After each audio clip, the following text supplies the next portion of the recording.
Lord Monckton is a kind of a crucial component of my book, because that's the man that I really tested my idea of the hero maker against. So what I thought I'd do was I wouldn't do what most journalists do and arrange to meet him and with a big folder full of facts about climate science and attack him on this, that or the other. I would just sit down and say to him, I just want to hear the story of your life, Lord Monckton. I want you to tell me about your heroes and your villains and your great quest. And he did, and it all came out. I mean, this incredible, dramatic, phantasmagorical story in which the evil forces of kind of communism have allied with atheists and scientists in order to initially, during the Cold War, to bring down the economies of the West. So the communists were behind the miners' strikes because they wanted to attack our energy infrastructure, and they were also behind the environmental movement, which began with attacks on the use of DDT. So that now it manifests itself as a kind of plan or a plot by the EU and the UN in order to bring about one world government.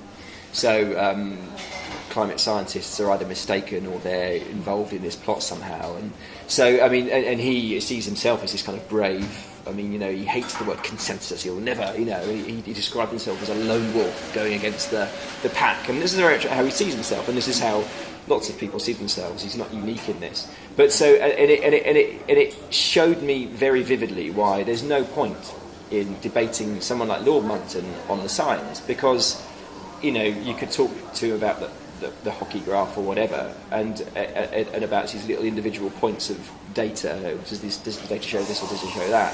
Underneath that, there's the whole story of his life, and so that these little facts aren't going to shift the whole story of his life. It's shifting everything, and everything is not going to shift. I mean, the whole story of his life is that this is a devious plot by the totalitarian left. So, one study, one meta-analysis is not going to shift that.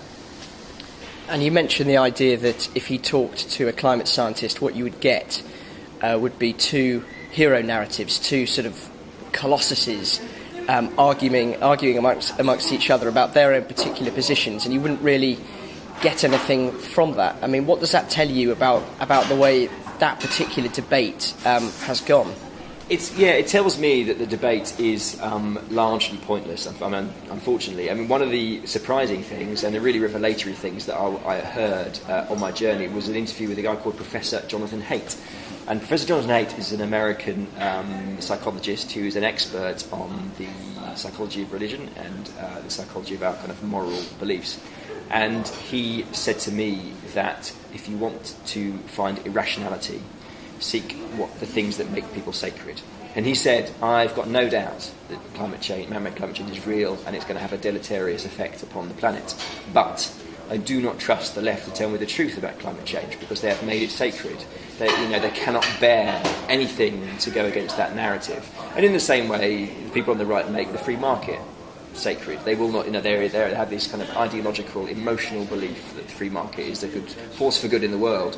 And so, when you do see a lot of these debates, you've got these kind of, as you say, these clash of hero narratives. You've got the climate change skeptics who believe they're on this David and Goliath fight to save the world from the evil totalitarian left, and you've got the pro climate change lobby who believe they're in this David and Goliath fight to save the world from the forces of industry and denial.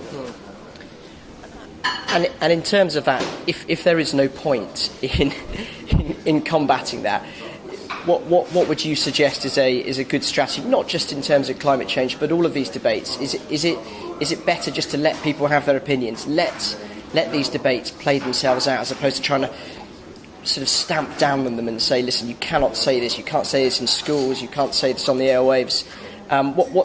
What's a sort of way forward from that point of view? I think you're right about schools. I mean, I think that we should protect young people from hearing some of these kind of anti-scientific views, where we can. But, trying to convince somebody who's already got an emotional conviction that this stuff is wrong is, as far as I'm concerned, completely pointless, and we're just wasting our time. And the best thing we could do is just ignore them. Is just, there's a lot of work to be done. There's a lot of science to be done, and people only have one brain. And I think scientists who are, using their mental energies, getting het up and angry about climate change deniers, I think they should just ignore them and just carry on with their more important work. I really believe that, and one of the changes that this kind of journey has given me is that when I see somebody saying something that I just think is crazy, I don't really get emotionally involved anymore. I just think, oh, that's weird that you might say that, and it doesn't really bother me anymore. Like on Twitter, I don't really get too annoyed by people saying unreasonable things, because I just think, well, they're just going to think that. There's nothing I'm going to say that's going to change that. There's no point engaging them, whatever. Just let it go.